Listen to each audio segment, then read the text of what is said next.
snaffles today. So one of my favorite snaffles is the Thankyou turtle top. Just have a little look in there. And so it's got a beautiful flat top on them. And we've been using that for Bluey because any other bit that we put is Florian, that we put in Blue's mouth, he would chatter his front teeth and sort of grimace with the sides of his mouth. And when we put him into this one, his contact evened out. He was beautiful in both sides of the mouth.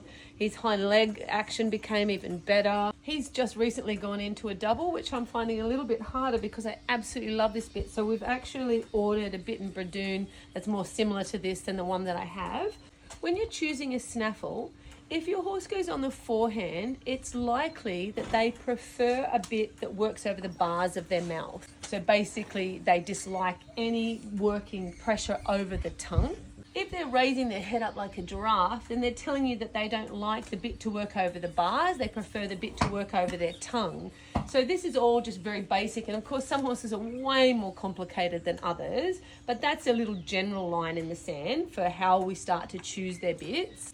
So the signs that your horse is unhappy in the bridle can be that they start to move a little stiffer, so not as big behind, that they actually curl their lip away from the bit, that they chatter their front teeth or their back teeth or both, that their mouth is wide open, that they're leaning and locking down onto one side of the bit, or they're leaning completely on the bit. And all those are signs that you probably need to give Charmaine at Bitbank a call. I'm certainly not an expert, and Charmaine definitely guides me with everything, and so does Greg. But when I sit on my horses, if they have a nice even connection, then I know that the bit is nice and I'm happy with that bit.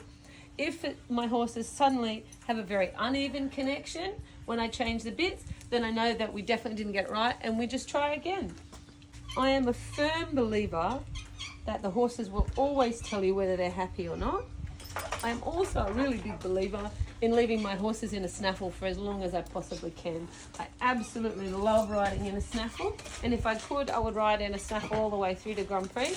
But the double is a higher degree of difficulty, and it really requires a lot of finesse from the rider. So because it's hard, that's why I want to do it, because it requires me to be an even better rider than I am in a snaffle. I know some people think you're a better rider if you can ride better in the snaffle, but the double is really bloody complicated, so I leave mine in a snaffle for as long as I possibly can.